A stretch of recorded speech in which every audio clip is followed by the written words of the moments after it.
like, comment, subscribe, share the channel. You guys know I'm a Texas fan. Steven's a Texas fan. Chris and Jay are OU fans, and Ty's a Bama fan. It was a lot of hell in our households this weekend. Yo, look at our faces. Look at the three people on here. I can't even talk shit to Chris. Chris. because- I've been wanting to mess with Steven so much, not even about Texas, but about the Cowboys. But it's been times where I just I pick up the phone to just shoot out a text or a tweet, and I just put the phone down. I'm like, it ain't even worth it, man. No lie. Hey, bruh, check on a friend these days, man. We all need it. Check on a friend. Hey, Chris and Nino. Yeah. Question for the panel, or for the five of us. I know three of us are here. Have all of us ever been down bad at the same time? At the same time? Bruh. Hell no. Since we've all been friends and business partners. Have we? Oh, Surfer Boy. My God. He coming. Surfer got receipts. Surfer Boy was on time. He got today. receipts. Goodness. No, but seriously, since we've all known the five of us, have all nobody's up right now. No. Collectively down bad. Oh, man. I don't know. Look, Ty might be in the worst situation because they talk about and they want to fire the coach. Now watch, Bama gonna fucking win out. Oh, I'm sorry, I didn't mean to curse yet. We gotta wait 5 minutes. But hey man, Bama gonna win out, and they already talk about firing the board. They ain't gonna win out though. They ain't gonna win out, but he can't lose this week, especially since they said Brady Cook's probably not gonna play. He can't let Missouri beat them without Cook. I don't think it's gonna happen. They look dysfunctional. They look bad. We look bad. They look bad. Oh, you look bad. It's bad. It's bad. Well, guys, here's the topics that we kind of want to talk about here, man. Texas and Georgia recap, Bama and Tennessee recap, and then Chris, we got this question for you and Jay, man. Is OU in a rebuild? Very interesting question. Get after that. Yeah. Rest in peace, Seth Luttrell. Oh damn! That man didn't make it 7 games. No, man. Theoretically, in paper, before the season, it should have worked, but there's some things we'll talk about that as far as the real question. Okay. Hey, all right, man. Let's talk about Texas and Georgia recap. Started off number 1 versus number 5. Texas, hosts Georgia. First time Georgia came down in 60 years. Man, I'm gonna start this now, Steven, man. Yeah, go ahead. You know what I'm saying? Usually I pass this off to you, brother. But Texas defense came and played. Ty, what's going on, Ty? What's going on? Let me get all this situated. Yeah, look, man, Texas defense came to play. Carson Beck had 3 picks, only 179 yards passing. 175. They didn't have 300 yards total offense. They didn't have 300 yards total offense. Texas's defense on the scoring drives for Georgia. I think Georgia's first 5 drives. I think Nash sent me the stat. Was it 13 yards, 24, 25, and then 4? Like that's the field position that was gifted to Georgia. Man, shout out to Georgia though, man. Like they came and took it. I rewatched the game twice already. Salute, Surfer Boy. Yeah, man. I watched it twice already. I know I'm a glutton for pain. And I thought the Texas offensive line played horrible on first sight. When you rewatch that game, that Texas offensive line did not play that bad at all. And, this is something me and Steven are probably getting to about the quarterback position. Like stepping up into the pocket. And that's something that didn't happen a lot. And it cost us a few drives. Texas was in that game, man. It was 23-15?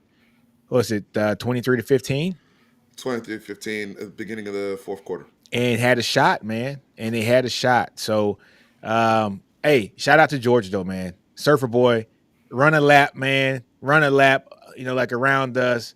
Throw the horns down if you want to. I get it, man. You guys played a hell of a game plan by Kirby and his team.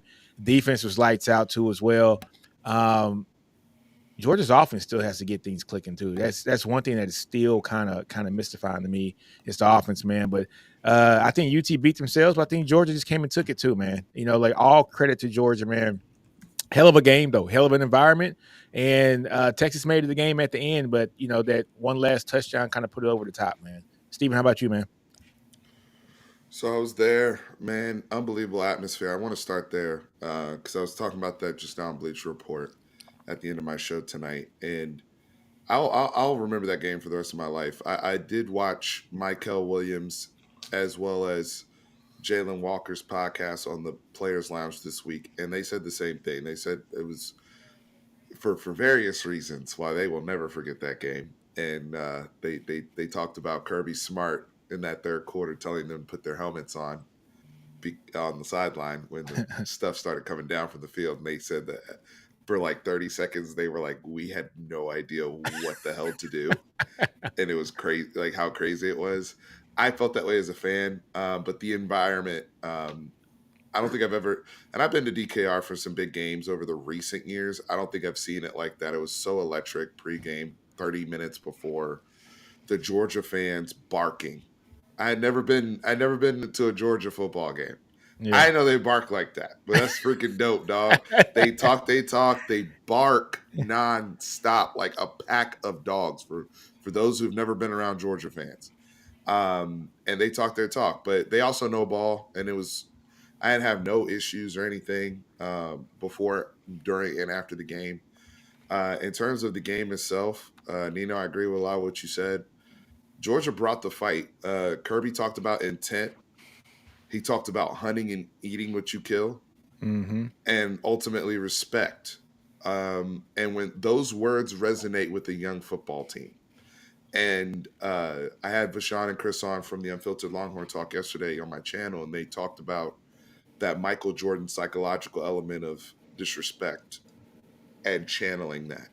And Kirby Smart's ability to do that as a head coach is very impressive, because Michael Williams said they had practices that they had not had all year, including the Bama week, the secondary, everything, the way that they were just, and how it carried over into in-game execution was remarkable, and they did a great job executing their game plan.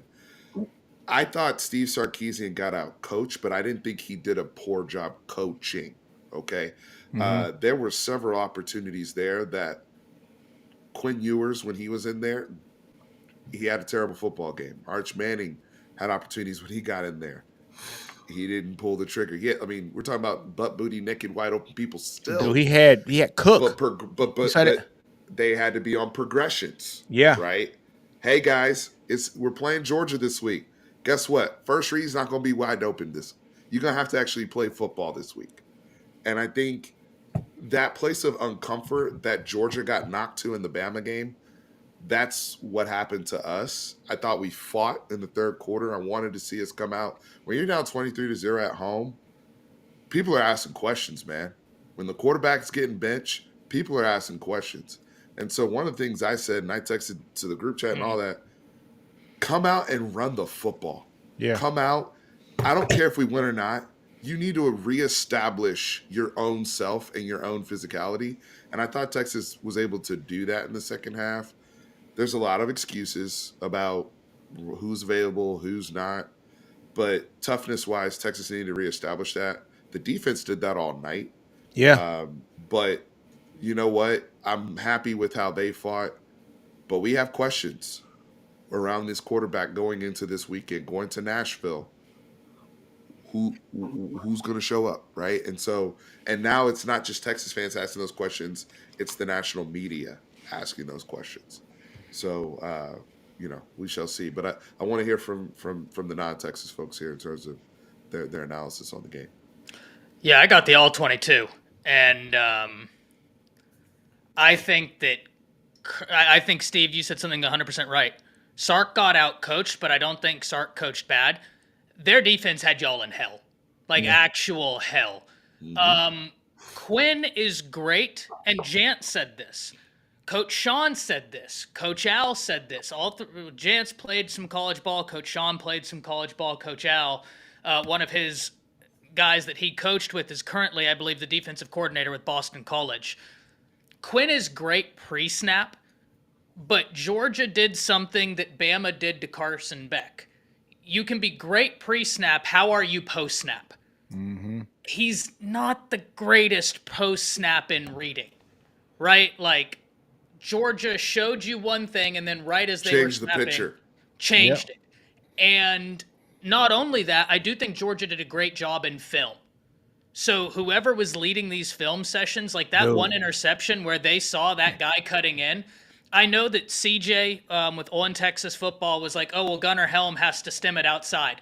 It wouldn't have mattered. If you read the He's cornerback's throwing that language, pick. he was going there regardless of what the tight end did. So that's not the case. Watch the cornerback.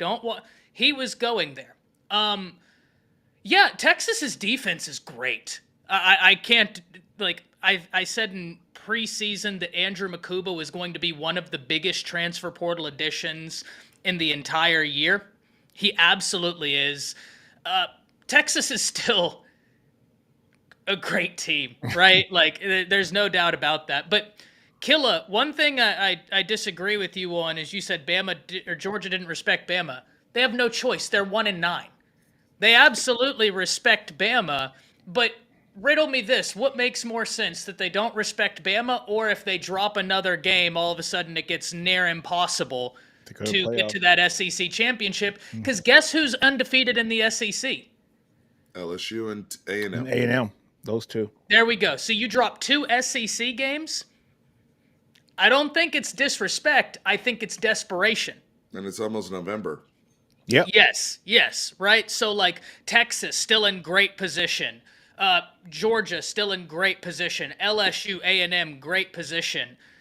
But teams like Bama, for instance, they have to hope that a lot of stuff shakes their way in order to even sneak. And, I mean, it would have to be like a catastrophic meltdown of Texas dropping some games, Georgia dropping some games, A&M and LSU dropping.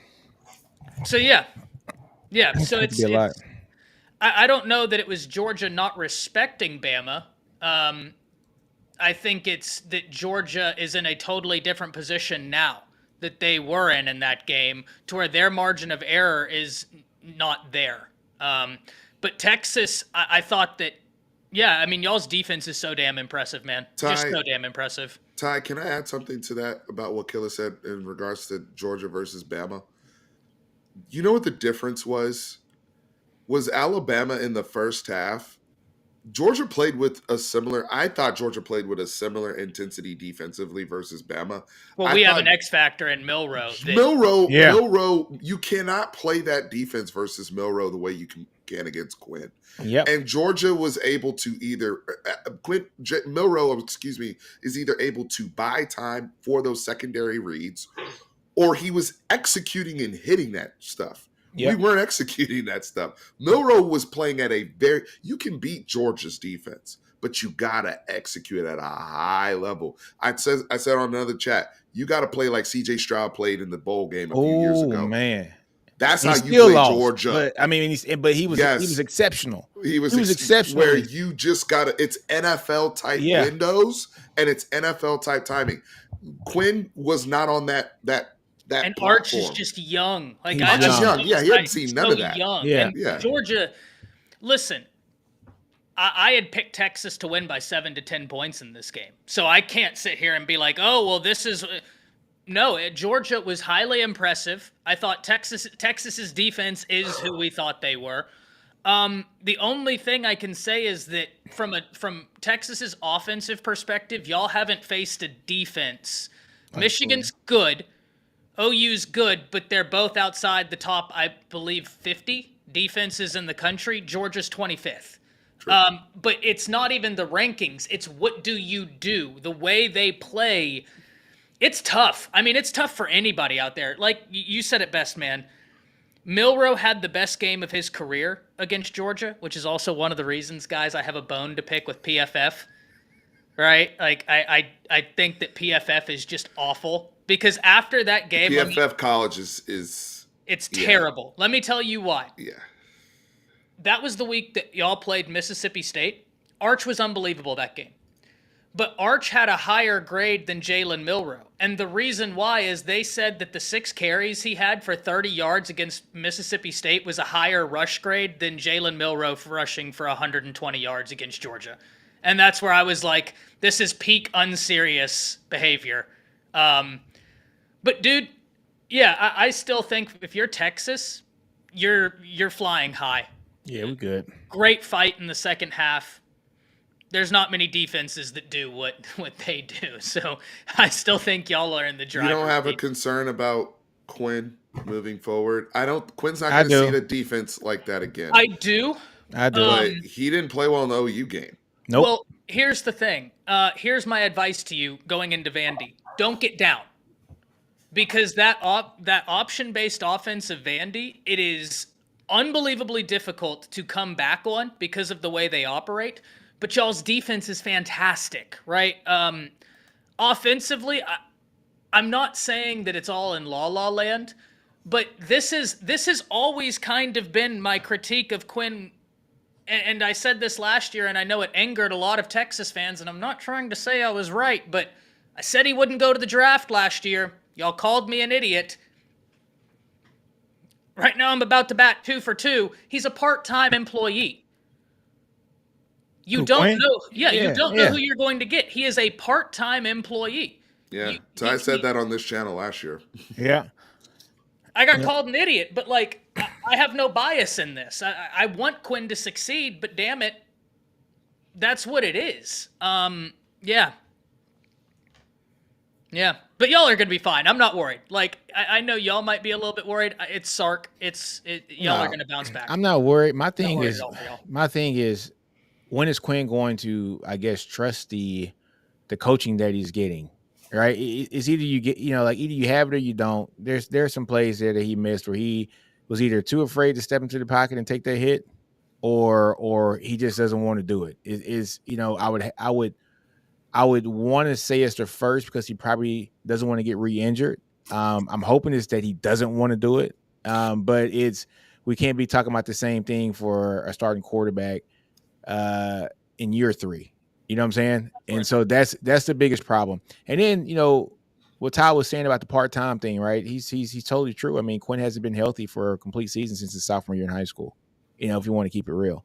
You know what I'm saying? He played in his junior year. He had a hernia, state championship game, goes to Ohio State. He gets COVID, so he didn't play for the first month or two. Comes to Texas, has the Bama game, gets hurt. He's injured. Last year, he's hurt too. We had Murphy had to come in and save us against Houston, and then had to come in and actually win. What was it, 2 games, Stephen Force too? Kansas right? State and BYU. Yep. And then now, this year, Arch had to, start a couple games and come in and play after Quinn got hurt in the 3rd game of the season. And then he comes back, and I was hoping it was rust against OU because he didn't look good against OU at all. But it doesn't look like it's rust. It looks like something's up. He just has happy feet, and he doesn't have the poise in the pocket that, yes, I'm going to say it, everybody on the panel and everybody in the chat. Don't get mad at me, chat, but I'm going to say it. This is why NFL scouts love Shedeur Sanders, because his offensive line is not the best, and he stands in that pocket and he delivers dimes and gets his ass whooped every game. That's what makes him the number 1 quarterback prospect in the country, because he knows how to operate an offense under pressure and when you're in duress. And that's what you need in the NFL, because everybody's a 5-star in the NFL, right? So, but yeah, that's Quinn in a nutshell, man. So, Chris, what about you, man? I think first off, I think you guys need to know that there was a couple of game balls that should have been handed out, and one of them was to Trevor Etienne. He kept that offense going. He made some big plays when it mattered, He did. and he kept the chains moving an awful lot. Definitely a good, really, he's starting to come into his own in that offense. He really is. I think that.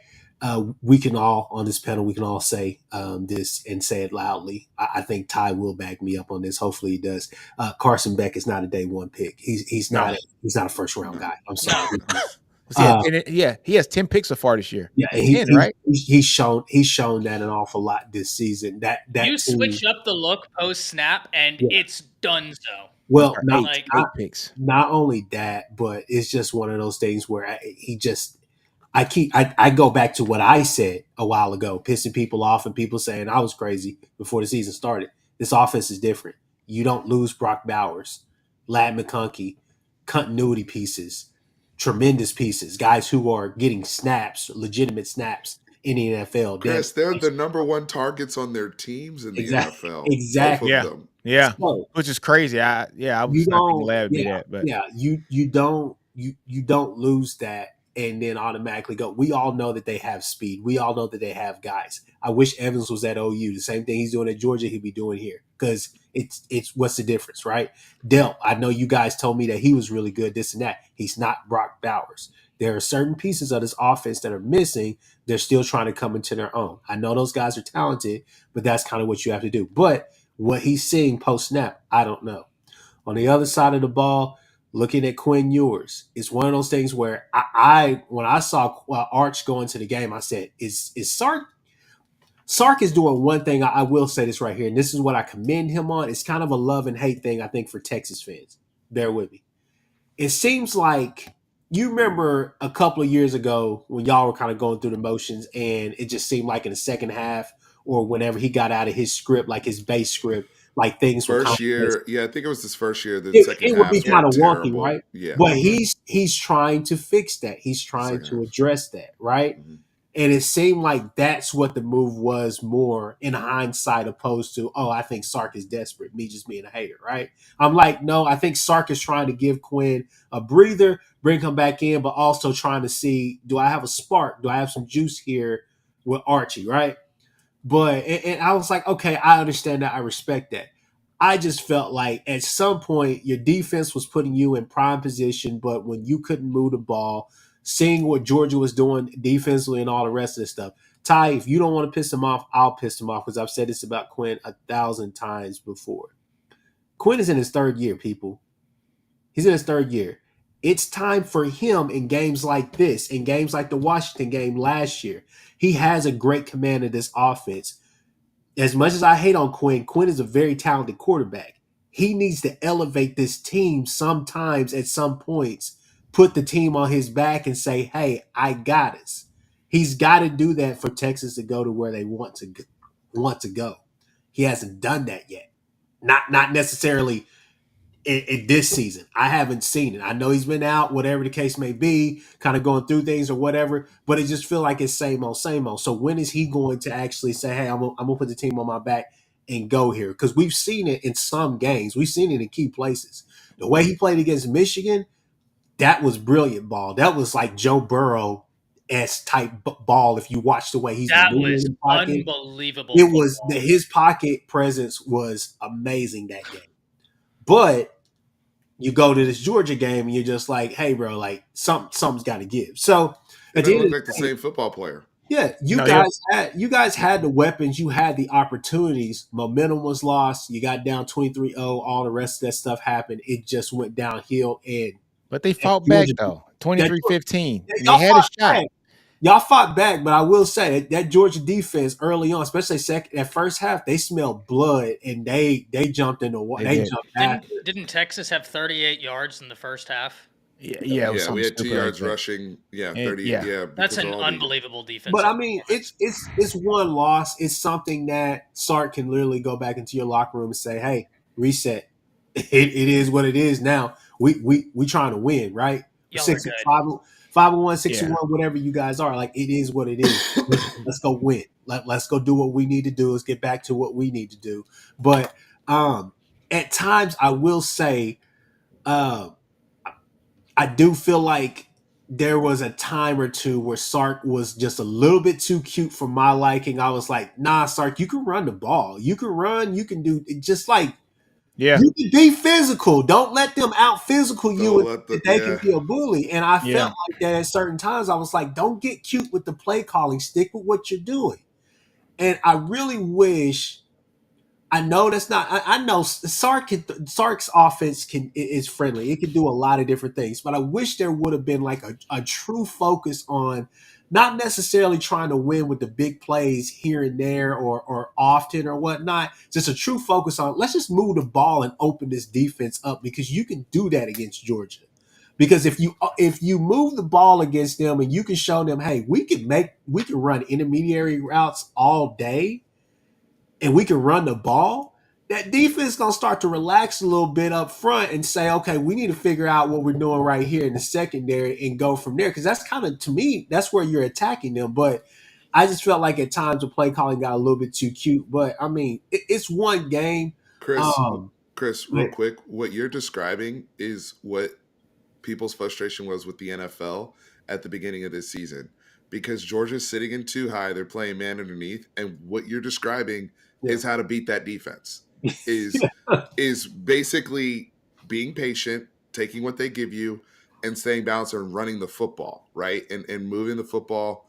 So I mean, it was designed to slow down Patrick Mahomes, by the way. Yeah. That like too high's been around forever, but it came back in vogue to slow down Mahomes. And then in turn, it turns slow down the rest of the league.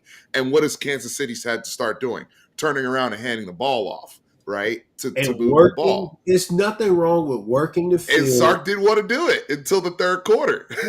So it's like that's exactly what you're describing is exactly what they if they could do it again, they should be like, hey, you know what? If it's 1st and 10 and we have a run up the middle for 2 yards, that's fine. And we have another run for 3 yards, it's 3rd and 5. It's not the end of the world, right?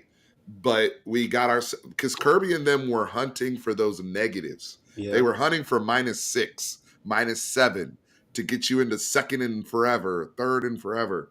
And that's where they really got their explosive chunk plays. You know, there was a question from Hornsby there. Yeah. They asked the panel. Hey, man. Hey.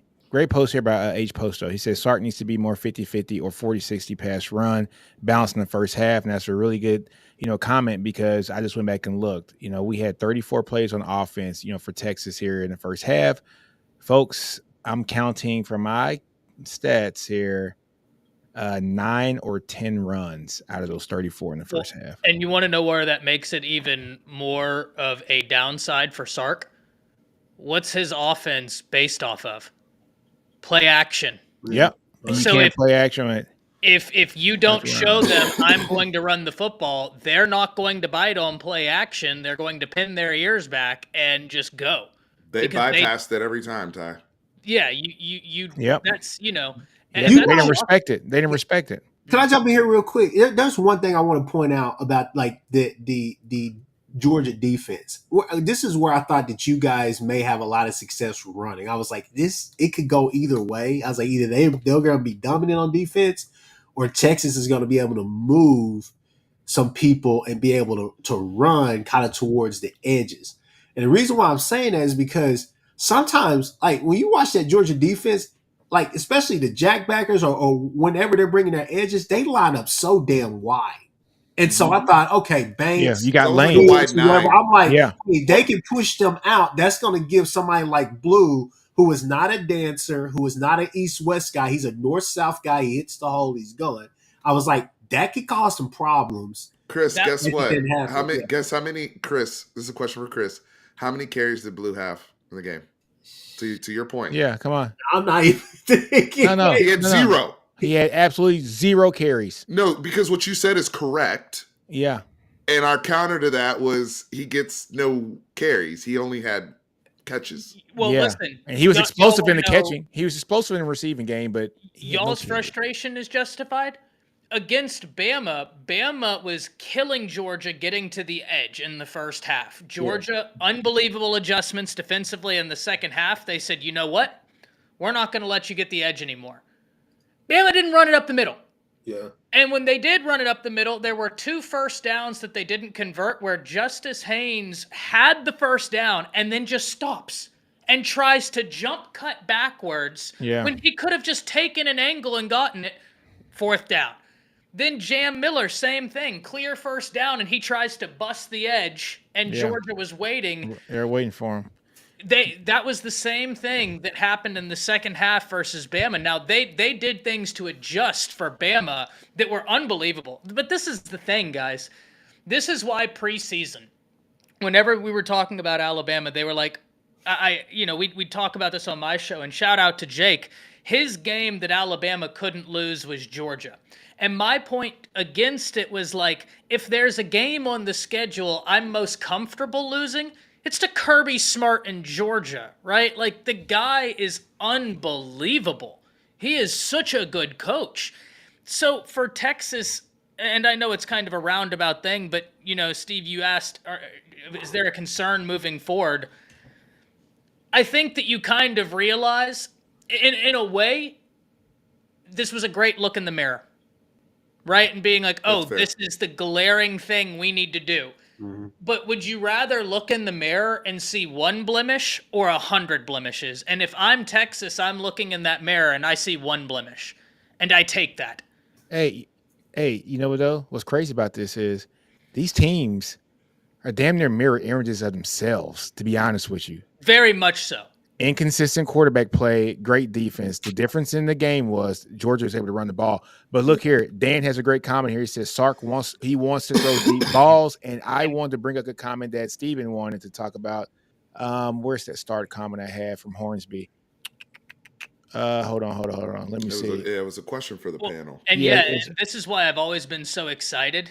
And I was excited for if this was the year Quinn was able to hit deep balls, because y'all haven't seen all of Sark yet. Mm-hmm. Until you can hit a deep throw, Sark is pulling punches, because I'm telling you, man, you get that quarterback that hits the deep shot. Yeah. Boy, Sark becomes hell.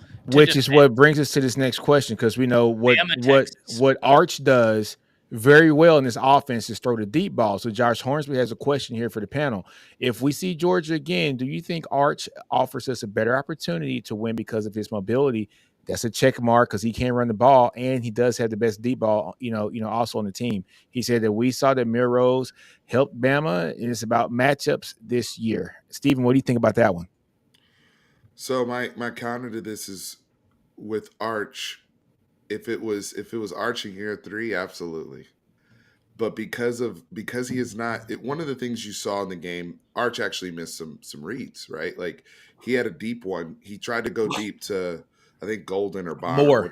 It was more, but Cook was like underneath. Was clearing. He was clearing underneath. Clearing wide open underneath, and that's a read he should make. But he had been hitting on that deep one all year, because that's a tendency. The other thing that you noticed with Arch was the game was moving fast. We came out. We actually tried to run play action to Ty's point earlier. Georgia bypassed it because we hadn't established any type of run game. So that doesn't help Arch. His back is turned. He turns around, and Jalen Walker's in his face. Bam! Good morning. Right? And it's like, right? So, and the other thing, too, and then a different play, Arch finally got to see, like, all right, bro, this isn't Isidore Newman. You're not going to – he saw Big Boy, and he thought he could run away from Big Boy. And he didn't realize that Big Boy also runs like a 4.5. Yeah, and probably faster than him, and walked him down in the open field. So these are things you gotta experience and go through.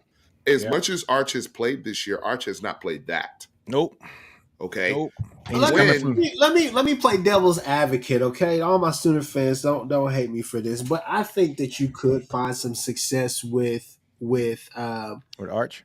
With Arch, not necessarily running him. I don't want him to get hurt. Right. I don't want him to be susceptible to any big hits or whatever the case may be. But what I would say is that a change up as far as running some bootleg passes, doing different things like that, as far as running a little bootleg, and it's not going to be a traditional bootleg. It's going to be Sark's bootleg. So it's going to be something that's a bit exotic, maybe has a little bit something to it, but it's going to give them a different look to where they can't sit there and run what they ran this past Saturday. I think he offers you guys the ability to be a little bit more flexible with what you want to do because of his legs. That is true. But it's not going to necessarily be in the way that you think, oh, there's just going to be big open running lanes for him to run through. No, it's going to be him moving the pocket, getting out, hitting guys, quick throws, kind of getting that secondary, making Georgia early and often adjust that secondary and making them think while that front seven is trying to figure out, okay, how do we really want to attack him? Kind of doing that and playing a mind game with that can kind of really Yeah, kind of easy. One more thing I want to add. Yeah. It's not something that's going to last though, but it's something that could. It's a good look to probably show them. Steven? One quick thing I wanted to add to your point, Chris, because you're right. Yeah. In two-man, with people's backs are turned, Yeah. the one thing that Arch can do, and he did it for the 20 yard, is step up and get out of there. Yeah. When people backs are turned, you're taught that as a quarterback, by the way. If you can run, just take it, right? Because no one's paying, unless there's a spy, no one's even seeing you. So that is something that Arch can do right now that Quinn cannot do. Yeah. So that is a value. But here's the problem though. Quinn can do it. I'm not saying running like Not that. if I'm he's saying injured. as far as Yeah. as a new I don't want Quinn leaving the pocket. I There's no don't offense, either, the but man I'm is saying made of glass. he Yeah. can do it. He showed that last year. He ran for a 30-yard touchdown last year, but he's not healthy, so he can't. Yeah. Yeah. Yeah. Y'all know how I feel. I don't want Quinn running at all. And to your point, I agree with Steven here from the sense, Chris, you're right about everything you said. Like, you are 100% correct about everything you said. But if you're facing Georgia again, Yeah. Arch is going to have some success in the first quarter, maybe even in the second quarter. Halftime's going to come. Kirby's going to say, enough of that shit. We're going to put a spy on him. And those Georgia linebackers, they're fast. They're real fast. All right? Like, their sideline to sideline is dumb. Texas, y'all have got some dumb fast linebackers where it's just like, this guy was a safety 10 years ago, and now he has the ability to just wallop you in the face. By the way, shout out Jahdae Barron. Oh man, game ball. What a What a guy game. right there. I said this, Truth will back me up on this. He was my favorite player on your defense when he was the nickel, because I loved the cerebral nature he played with, and for him to move to outside and just, dare I say, play better than what I already thought he was doing, which was playing at an elite level, is incredible. But the point I'm going with here is, I think, Chris, you're right. It would lead to early success. But then when Georgia says, enough of this, takes that away, they're going to be able to do that while still showing you something pre-snap and changing it post-snap. Yeah. And that's real tough it's real tough for any quarterback, but a young quarterback. Like, listen, Arch is going to be hell for defenses next year. There is no doubt in my mind about that. I was one of the people who called a lot of these people saying that he would be a 3-star, if not for his last name, an idiot. Because I thought Arch was every bit of a 5-star. Now, in fairness, I did say if you don't think he's the number one quarterback in the class, that's fine. But he's a 5-star quarterback. Class. He's in a special class. That was always my point, right? Like, him, if you Nico want to Jackson. argue, if you want to argue the ranking of these guys, fine. But he's it's what Georgia does is why I would lean with Steven in saying, like, as right as you are, my question would happen, what happens at halftime whenever Georgia makes those adjustments? Yeah. And then what? It's interesting. But hey, folks, we spent almost 40 minutes on this. Hey, thing. one last Go thing. ahead. One last thing. Now, this is the hater comment I got. Steven, Nick, y'all got to tell that one corner that y'all got, stop doing that lazy shit over there. I hate watching I'm like, bro, like, come on, don't telegraph it, man. Somebody gonna come after you one of these days. Cause like, he's standing straight up like he Ashton Genty, and he just over here just like, he started walking the other way. I'm like, stop doing that, bro. Hey, that's a bad man, though. Like, I'm not going to lie to you. That's a bad man. I'm like, hey, you Come on, Manny. Yeah, that's a bad man. You guys wish you had him. Yeah, 100%. Chris. No, I'm talking about Chris. But I told you this last year whenever he committed to Texas. Like, damn, that's one cornerback in this class. I really wanted Bama. Manny's good. 100%. Yeah. You know, but talking about Jahdae one more time. Yeah, hey, man, Jahdae Barron, him coming back to Texas this year, his draft stock has risen from 3rd or 4th round into a 1st round grade right now. You know, the kid's showing just how versatile he is, going from a nickel guy to now playing boundary, but also dropping back and playing safety. He's a Swiss Army knife there in the backfield, man. So his draft stock has completely risen. He has a 1st round grade on himself right now. So, so great out to Jahdae. Go ahead, Stewie. No, One more 10 thing. seconds before we go to the next topic. Surfer Boy said it earlier. I did notice it that Georgia did spy Quinn on third down. They had a quarterback spy in 2-man on Quinn, even though he wasn't running. They had him mirroring the line of scrimmage. Georgia does that, yeah. That's how in Kirby's bag. By the way, the whole Georgia defensive brain trust deserves credit. Kirby Smart, Glenn Schumann, T. Rob, Will Muschamp. They have a They're just like dumb staff. That's ridiculous. Somebody said they got the Avengers of defense over there.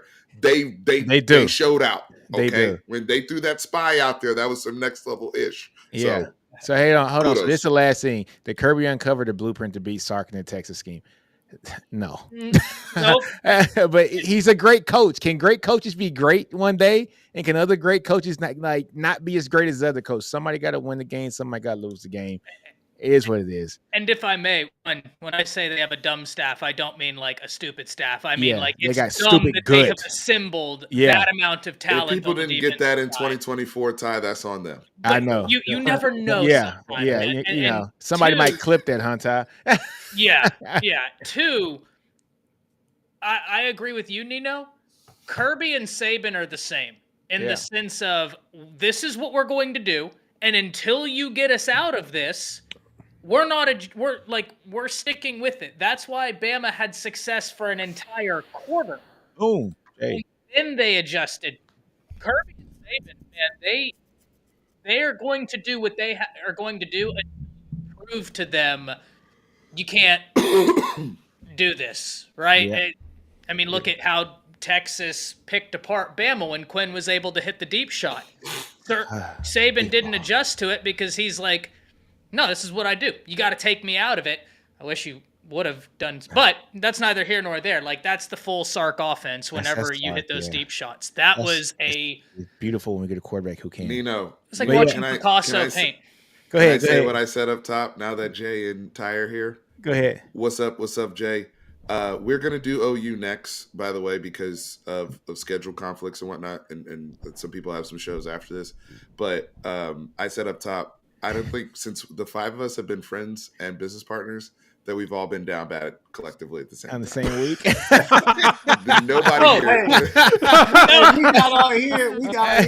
No, I said the same thing on my round table last night. I was like, man, they're gonna give me hell this week on Friday, and then I thought about it, and I was like, no, they're not. Everybody got their ass whooped. We all lost. Everybody just. Me, Nick, and Steven I love y'all, man. It was like open arms. It was like, hey. Yeah.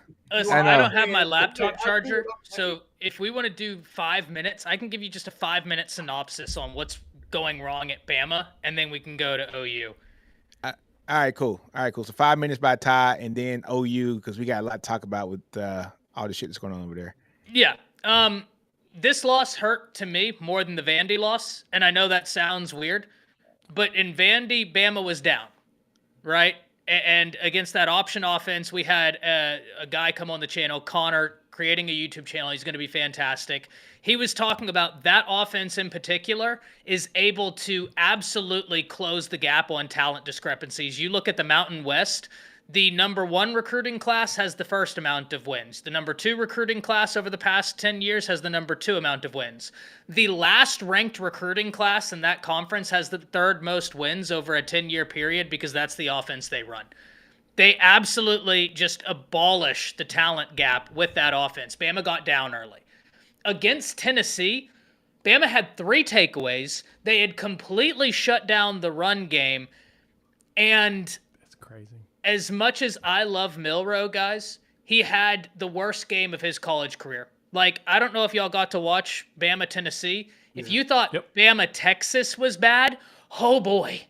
This was bad. Boy. Missing guys. There was so many things. He had Jam Miller in the flat, and he threw it into the 3rd row of the stands. I mean, he had Ryan Williams wide open with listen, I'm white, so I can say this. A white safety was 10 yards away from Ryan Williams, and he overthrows him to where Ryan Williams is in the air, and it's still 5 feet above his head. He missed so much, but the offense did nothing to help him, and that's what really made me sad. Milroe threw 27 times in one half. That's That's not a a winning lot. recipe, especially when he couldn't hit the broadside of a barn that night. And people are like, oh, well, in the RPO game, he's pulling it. And that's why the running backs aren't getting carries. You're right. But that's where Nick Sheridan, it's on you to say, all right, never mind. This is a straight up run. No RPO. This is a run. Yeah, it was 27 truth. 27 pass attempts. 27 And passes. Ryan Williams had 20 attempts his way. And the thing is I know a lot of people are saying it's too much. The craziest part, gentlemen, is whenever y'all go back and watch this, he was open a lot. I think one of the first drives of the game, Jay will tell you, he beat that number 3 on a deep shot, and it was him and God out there running. He was overthrown.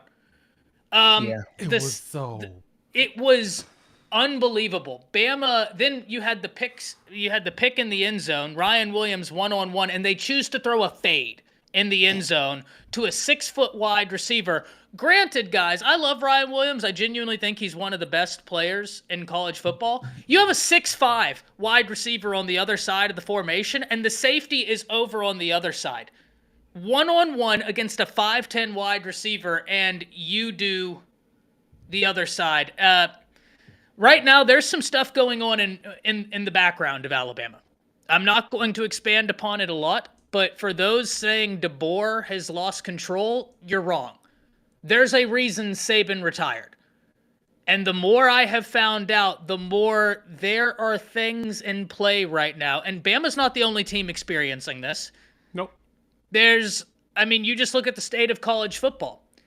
There are some things going on in the background right now that are making this very difficult, and DeBoer had to walk a very fine line to keep a team together as opposed to not having more than 27 people transfer. 27 people transferred out of Alabama when he got there. Hey, you better send that text and let me know what's going on, buddy. You You better put it in the group chat. Put that in the group chat. We can talk about it. Don't even start a Discord just for this group. Listen, I'm still optimistic. Shout out to Tennessee. What they did in the second half. You know, Nico is one of those guys that you can't keep giving him life, right? Like, you can't keep giving Tennessee life. They're going to hurt you. That's exactly what he did. I know a lot of people are like, oh, well, guys, it's nothing crazy. It's just, like I said, it's college football. It's the state of college football right now, right? Listen, guys, Ty Hayes is my friend. He wants to keep it PG on here. I'll say it. I'm going to drop his nuts for him. Pause, no Diddy. Ty Hayes wants to tell you, F Tennessee, screw Rocky Top, screw all of that. That was crazy. And drop them on there. Dang. Tell them how you really feel. Bama should have won that game by a lot, and that's why this hurts more than Vandy. Yeah, because against Vandy, how he feels. I was sitting there watching like, damn, they are kicking our ass right now. That's how I felt watching Vandy. Against Tennessee, I thought, damn, we are kicking their ass right now, but we can't get anything going. And listen, it's like I said, it's nothing crazy juicy. It's the state of college football right now. There's a lot of things that are flowing. So, yeah, I totally get you there. Yeah. So, but before the season, I told y'all my worst case scenario, I thought Bama would be 10-2, but I could see a 9-3 season. So, shout out Missouri. Nasty Nate's not playing and Cook is doubtful. So we'll appreciate the W if we can get it. That's crazy. That's crazy. But it's just, it's transition. Nick Saban's no longer there. It hurts. But we're human. We're human. Welcome to the new college football. So that's all I have about Bama. Nick, are we? So if we may, I'll just go ahead and open this up for you, Nick. Okay, go ahead, man. We're talking about OU now. Let's talk about OU. Yeah. I didn't hear anything Chris said after that. No, did he? He asked the Jay. Jay. He asked the question: Is OU in a rebuild? And now, Nick. Now, normally I would come at you and I say, Nick, the question is disrespectful, which I still think is disrespectful. I just asked the question. I'm just gonna say this, plain and simple. No, I don't think we're in a rebuild.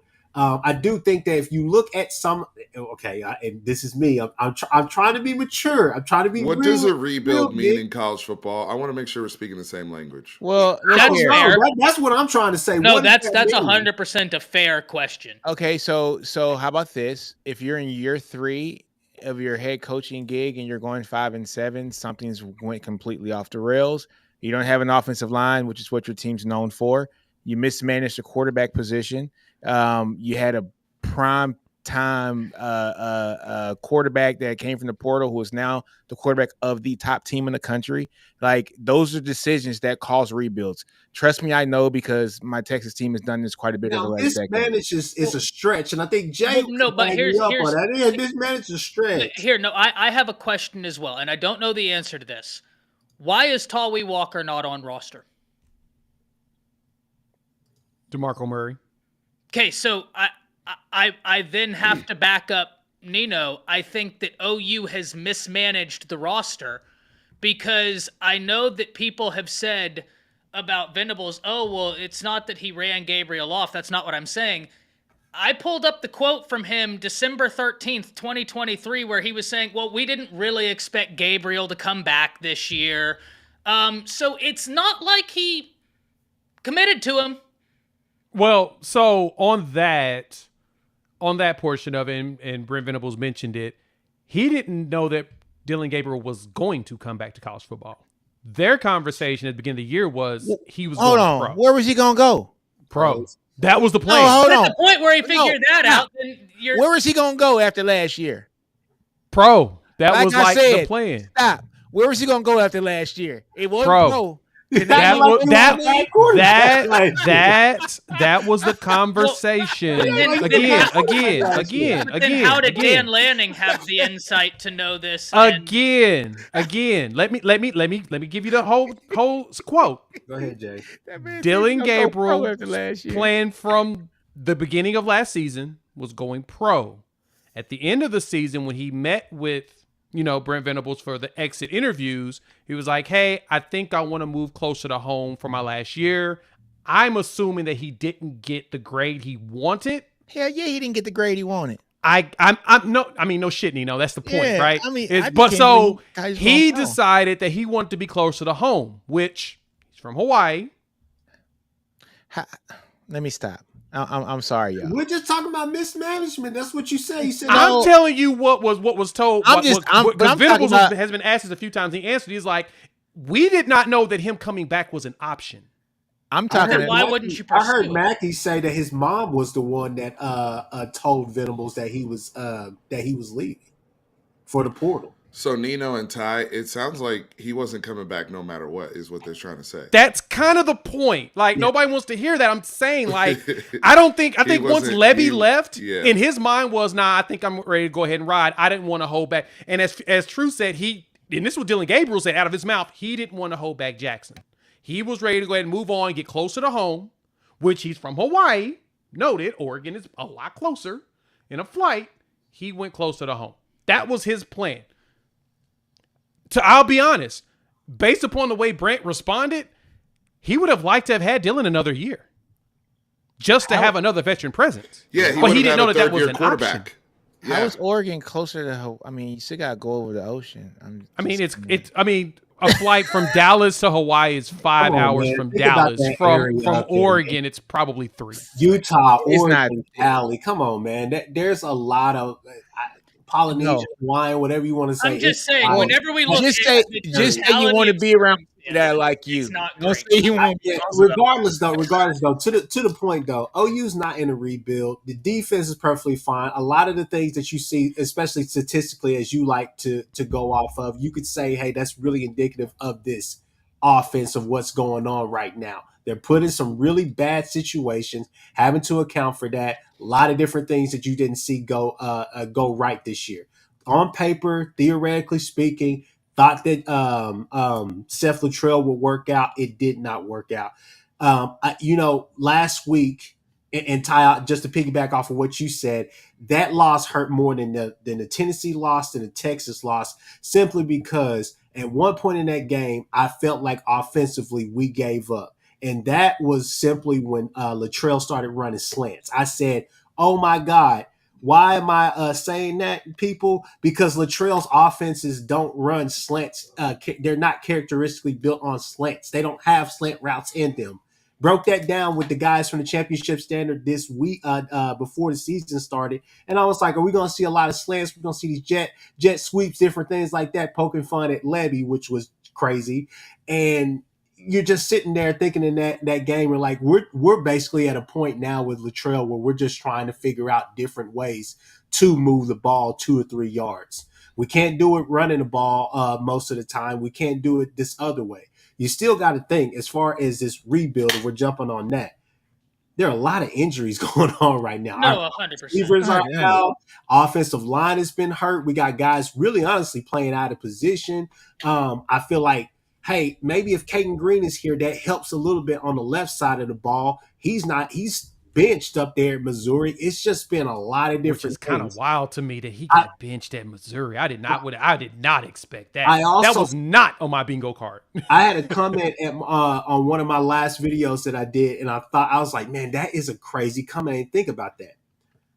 Bill Bedenbaugh has put a bunch of players in the league that you could say, hey, those guys still had a bunch of eligibility left.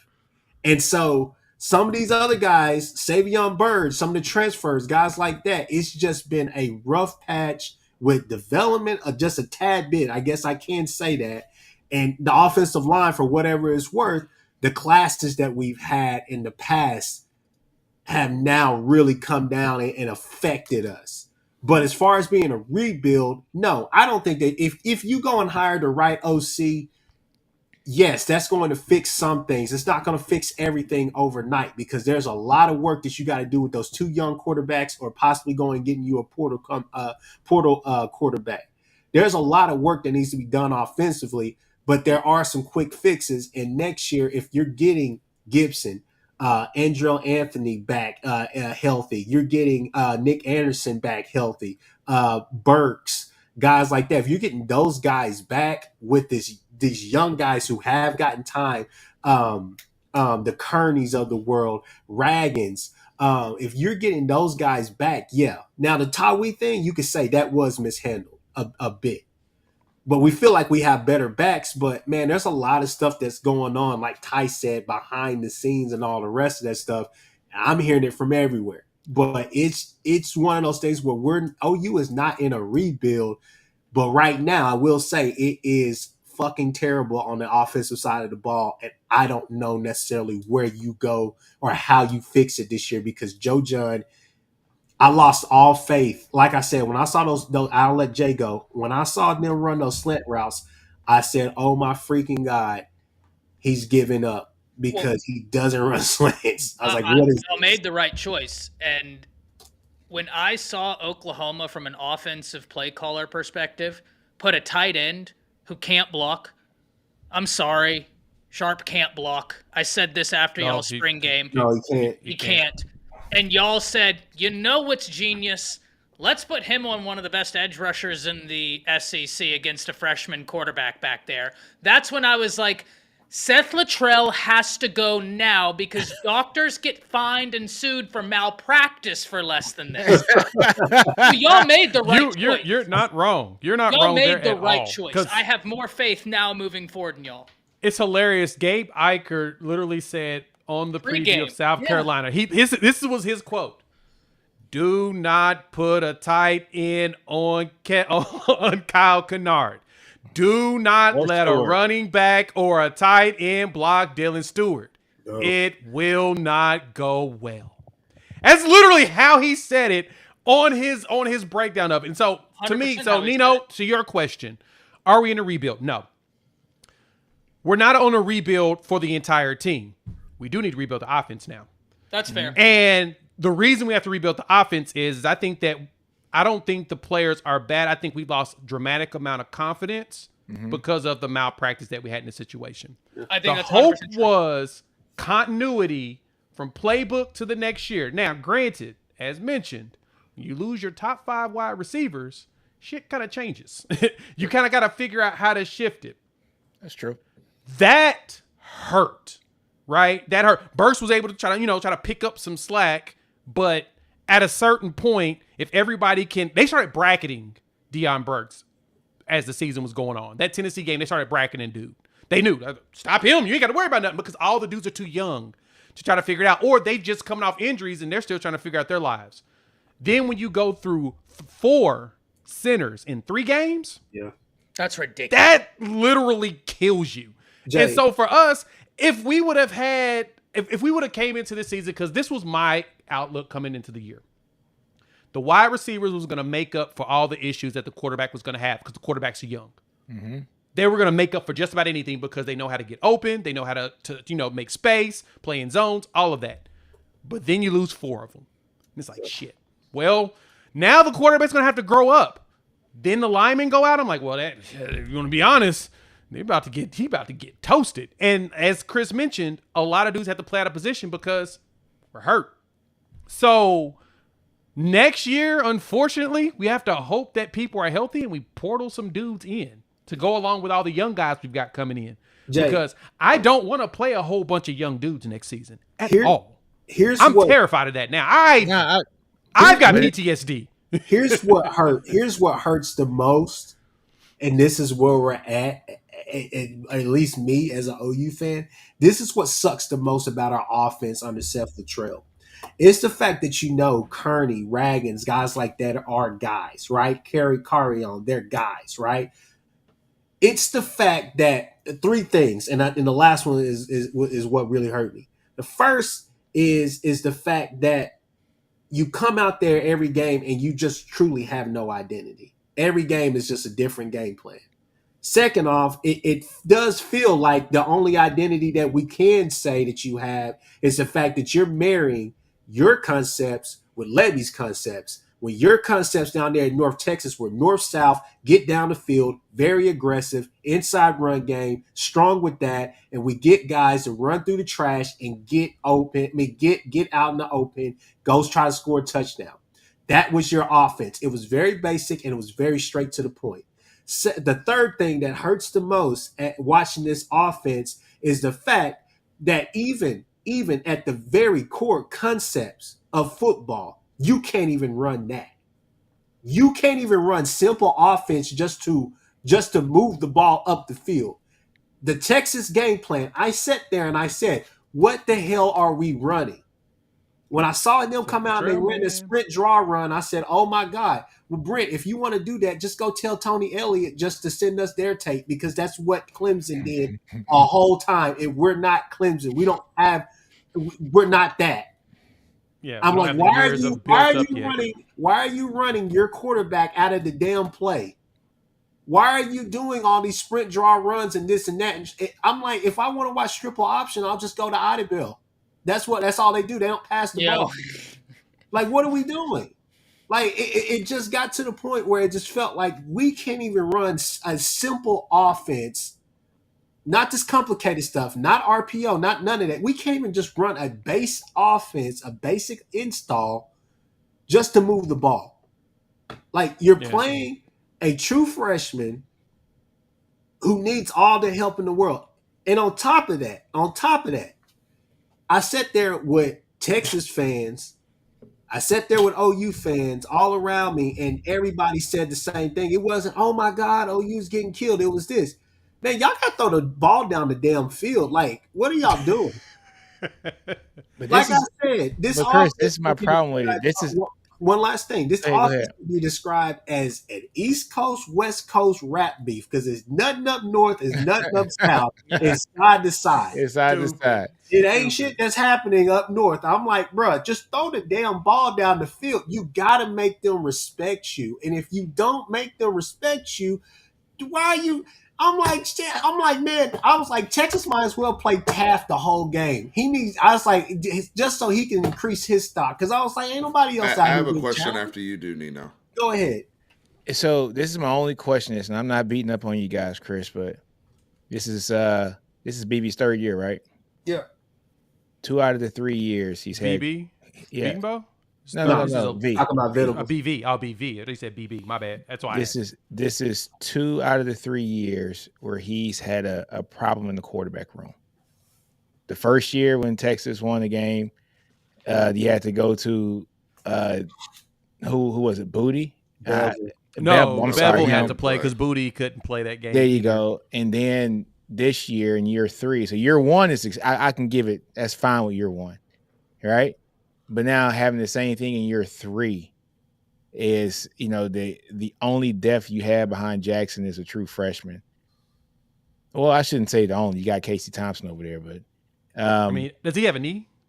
Does he, I don't know. do I need to loan him his ligament ligament? but No, that's my I mean, only that's thing. fair. That's my only fair. thing That's very because his fair. defense is a good defense, right? And so They've developed along the 3-year track as well. yeah. That they have been very, very good. Just like on that nice track, it's almost a waste to them if you can't get the offensive side of the ball. Well, and then you Right. lose pieces on the defense. Yeah. Key pieces on the defense this year. So, like, while I think that there's talent there, is the defense going to be better next year whenever you lose some key guys in the secondary and your defensive leader? I'm not worried about the linebacker room because, Jay, I think Kip y'all's 6, linebacker- baby. Yeah, Kip yeah, 6. Secondary Yeah, wise, Yeah, you're big on Kip and Yeah. and Yeah, and y'all's the other guys like there. secondary McKenzie. is where I'm always. I I'm told- already looking at them like I don't know that that's the strength of your defense, but But I the service I think we- is I not bad. think we add to it. Nick that I think that the defense collectively will be better next year because Okay, you that's got to fair. think. I think the secondary would be much better. I Jaden- think the linebackers Jaden will be Hardy. a push. Go ahead, yeah. It's gonna be. I think you'll see a slight drop because Stutzman really is good, right? He's God. playing himself into a day 2, maybe late first round look. He's playing himself at least day 2, so that's gonna be a drop. Unless Kip decides he adds another 10 pounds and the dude goes out there and forces himself into a day 2 pick. That one you're gonna have to struggle. The defensive line will be more experienced as well. So Will they be bigger? yeah, everybody else is now pushing about 315 at this point. I gotta We're hop off, actually guys. growing. My laptop is dying, and I don't. It's have dying on us, and I know that Nino needed to go too, right? Yeah, I got to hop off in a minute, but yeah, Alright, man. We'll see. We'll be able to talk Y'all more about it next Friday. week. I'm actually back. I'm not traveling no more for work for the next. Yeah, I see you guys on Month. Friday too. Thank But God. Whoever's here from OU, I have one last question before we sign off. Yeah. Jackson Arnold is starting against Ole Miss this week, Yep. correct? Mm-hmm. So people talking about next season. What do you need to see Going forward? going forward to say, okay, this is because I feel like next season, this is going to sound crazy. If I'm BV, this is just me. If I'm BV, next season starts now. Yeah, That's the agree. way I would- Agree. Yeah. Agree. I think he's doing the same Like, thing. Yeah, these are auditions right now. These are Yeah, Right auditions. now, I'm Right playing now for are next year. auditions. Staff I agree. on and off the field, staff too. Yeah, I agree. Staff as well as players. This is your audition Okay, now. so we're on the same page there. I think Yep. that's show the me way what they you need- about when the chips are on the table. Show me what you about when the chips are are So just off the table Jackson instead. Arnold, hey, you new life. You have an opportunity More to life. to re-earn your job, right? Or what have you. What else do you guys need to, I mean, what do you need to see from him? And what else do you need to see the rest? I mean, because you can't solve problems, but you can find players, right? Yeah. The rest of the season. I mean, the Ole Miss game, for example, you guys are what, 20.5-point dogs on the road. So you're playing with house money at this point. I mean, it's Yep. like, all right, people think we're going to get blown out. Let me find some guys. What's Find some y'all's nuts. take away from that? Exactly. To me, it's I need to see him take command of the offense. Now it appears that things are going to be easier now because the OC is actually going to scheme things to make things easier in comparison to the last guy who just liked to run into walls constantly. That's what I need to see. I need to see a better command just of the offense and being calm. He's going to deal with the ridiculous defensive line rush once again because SEC. Because I mean, Walter Nolan's one of the best players in the country right now. The way he's playing, he's playing really thick. good. He's playing himself into a first round pick, Yeah. Early first round. So I just need to see calmness there. I need to see them getting rid of the ball quickly. If we can do that, Chris Paul is he's a threat, but I think that the linebacker room there isn't as good as the defensive line. And I think the secondary with Amos is ridiculous. He's going to bracket whoever he feels like the best one. But I think the other corner who's given up a lot of big plays can still be susceptible to guys that are at least fast enough to run past them. I just need you to get rid of the dang ball. Just get rid of the ball. boom. You know you're gonna get hit. That was the one thing I'd give to Arnold over Hawkins, is that Jackson Arnold would throw the ball and get leveled. Hawkins would tuck immediately and lay down. Yeah. And that is not – he didn't against South Carolina. That's where the interception came from. But initially, that was one of the problems I had with Hawk, was he would immediately tuck when he knew he was going to get hit, where Arnold would just throw that thing and then he'd get hit and the ball would fly somewhere. So hopefully we get rid of the ball quickly, but that's what I need to see. I need to see getting rid of the ball. I think That's true. All I right. need to really see consistency is the biggest thing. Not only from drive to drive, but in drive. Need to see first downs. And that goes into you can summarize it just by saying taking command of the offense, but not even that. I just need to see him just be decisive as well. I think asking for him to move up in the pocket to maneuver the pocket, like we talked about with Quinn earlier, I think that's maybe asking a lot at this stage. Yeah. But I would just like to see consistency as from play to play, right? More of we know that you can stretch the field. We know that you have a big arm. We know that you can make the plays, but we need to see you make the plays. Here is the funny thing, guys, that I think nobody's really talking about. 28 points, whatever the case may be, and that very well may happen, okay? That very well may happen. But it's funny because you still have to think about it. At the end of the day, it's JJF versus 4th and Golding.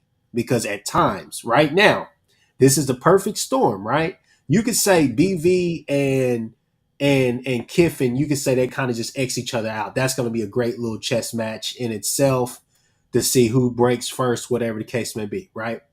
But on the other side of the ball, we don't know what the hell Golden is going to do. we feel like, yeah, just come out there and run base defense, force them into 3 and outs, in turnovers, whatever the case may be. They'll do that, and that's perfectly fine, and that's going to get you the win. But we all know, as y'all love it, y'all talking about Walter Nolan, he may be your strong safety that game all damn day because of what Golding wants to do with just being exotic, right? So that's going to be an interesting thing because I think Golding will give Jackson opportunities to move the ball. And also, as much as y'all were talking about Amos, I'm not the biggest fan of Amos. I just not. I think he's a diva, and I think that he's susceptible. In one of the games they lost, it was the Kentucky game. He was killing them. He was killing that defense. Like, he kept getting penalty after penalty, all the rest of this stuff. But regardless, though, I think there will be opportunities to move the ball. We just got to take them. But I don't have that much hope in JJF and what he's doing or whatnot. But as far as what I want to see from Jackson is just consistency. I think that's the main thing. From play to play, from drive to drive, moving the offense and getting us in the right calls, right positions, all the rest of that stuff. We all know what you're dealing with. You know, you don't have your top guys. Offensive line is a wreck, whatever the case may be. You got to do what you got to do. I just want to see toughness and consistency. I think that's all we can ask for at this point. All right. Well, folks, man, look, it's been about an hour and 15 minutes. I got to hop out here, but appreciate you guys, man. Chris just left. Oh, yeah, he got an 8:15. Appreciate you guys for for hopping on, man. Chris Like, told comment, us. He didn't subscribe just to the bounce. He channel. told us Yeah, in he just said advance. bounce, y'all. But yeah, man, thanks. It's going to be And apparent, unfortunately. listen to us on the Bleacher Report this Friday, folks. And then after the game, after the Texas game this weekend, listen to me on Bleacher Report as well. I know Steven has his show on Wednesdays. Jay is on Locked On Sooners, plus his own channel, Unfair Sports. So, man, we're all over the place giving some of the best college content that you can get, man. And you guys can catch me on a few of the channels. I was on Inside Texas a couple times last week, too. So, so shout out to them, too, as well. But, yeah, man, horns always up, man. We out of here. Jay, don't put them horns down. Got to, baby. All love. Oh, man.